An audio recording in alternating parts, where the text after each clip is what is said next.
In today's ClickFix, you'll learn how our exclusive lock links work to give you more control over how people interact with the links you share. In basic terms, lock links give you the opportunity to create links that you can expire or lock after A, a certain amount of time passes, or B, a contact clicks on them a certain number of times. In a separate video, we'll go over some potential use cases to help you get your creative juices flowing. So let's jump into the ClickFix dashboard and take a look at how to get started. Once you're on the lock links page, which you get to by clicking under New Module, Lock Links, the first thing you'll see is that you need to give your lock link a descriptive name. This name is strictly for your internal use, so you'll want to name it something that'll help you keep them organized. For our purposes, we'll just call this one Lock Link Demo. Next, we'll select the Ontraport application key that we want to use. If you haven't set up your Ontraport key yet, navigate to Settings, Ontraport Keys, Ontraport API keys, and set one up right now, because all the ClickFix apps will ask you for your key before allowing you to use them. If you need help setting up your key, please refer to the video tutorial linked on that page. After selecting your Ontraport key, you'll need to select the field that you'll be using to store your lock link information inside the contact record. I'll explain exactly what you can do with this field in a minute, but first let's head over to Ontraport to get that set up. Now, your navigation may vary depending on your Ontraport subscription, but you'll want to look for the field editor, which for us is under Contacts, Settings, Field Editor. Now, it's up to you to decide where you want your fields to live, but it's probably a good idea to organize these into their own section, since you'll need to create separate fields for every lock link that you want to keep active. Now, I've gone ahead and set up its own section here and created a text field called Lock Link Demo, but you can call yours anything you want. While you're there, you should also make a numeric field, which I call Demo Counter. All right, so you can see this one's a text field, just a normal text field, and this one's a numeric field. And these are the options that you get here under this field type. So one is going to be text, which is a default, and the other one you're going to want to set to numeric.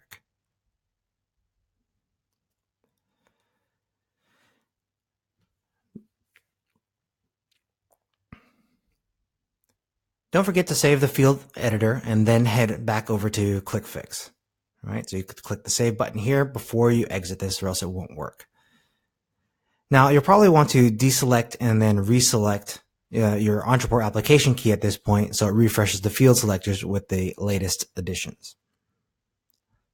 So if I do this to the demo key, it's going to query another account, but I can go back to ClickFix account, and you'll see that it already detected which ones I had.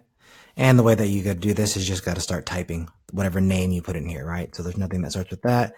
But if I type in, it gives me the basic ones, but I have to actually type in lock link, or lock in this case, for that one to show up. So after I got that, I go ahead and select it, and I'm good to go. I do the same thing with the counter field, which is Demo Counter.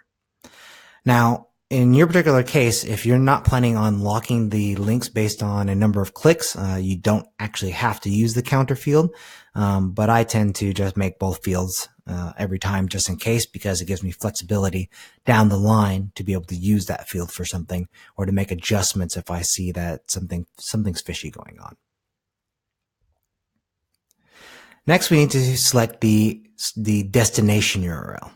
So this URL to redirect, this is the one that you actually want people to go to when the link is not locked. So by default, if the conditions have not been met, so if it's based on time, if it's still before the date that you've set as a cutoff date, or if you've set it on a number of clicks and they still haven't reached that number of clicks, this is the URL that you want people to go to.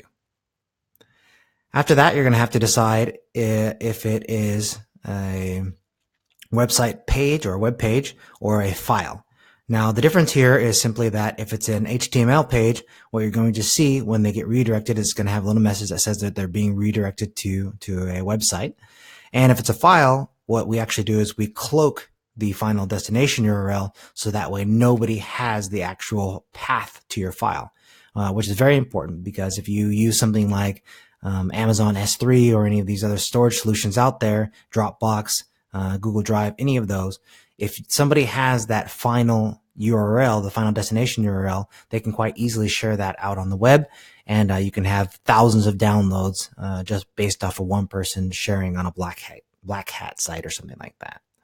So you're definitely going to want to make sure that you select file if it is a file that you want to redirect people to. And what will happen is they'll just get the download interface directly, and they'll never know exactly where that file lives on the internet. But in our case, we're just going to redirect to a simple HTML page. So instead of clicking file, right, see there's additional options there. It's just an HTML page. And then we select the URL that we want people to see if they actually have a locked link. So this is after the date that you've selected, if you're going to expire by date, or after the number of clicks that you've selected occur. This is the URL that you want people to see. And in our case, we just chose kind of here. After that, you're going to decide how many days you want it to live or how many hours you want it to live, right? If you want, you can go ahead and set this to -1. It's live until you tell it not to be.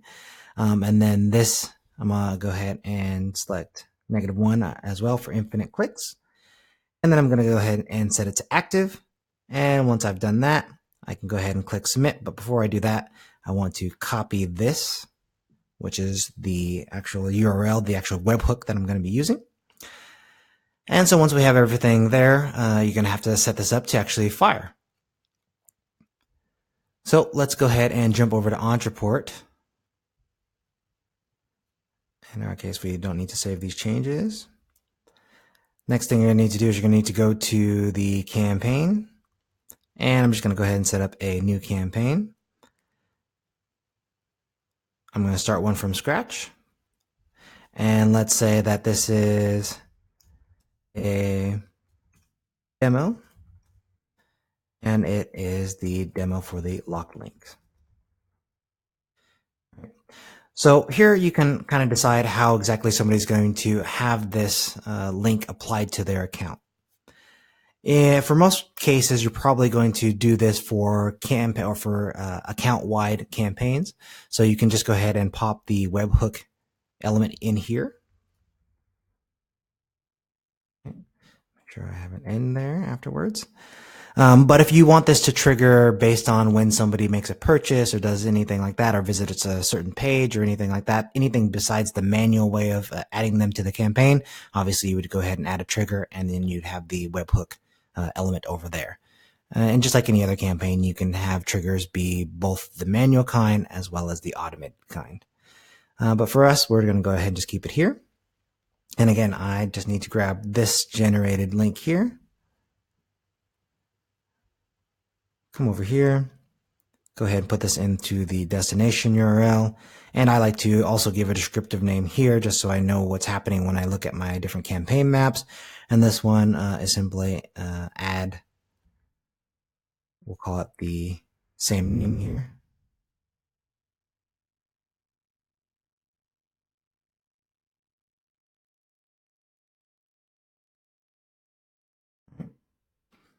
That's it. All I'd have to do here is go ahead and just publish my campaign, and then I would add somebody to it.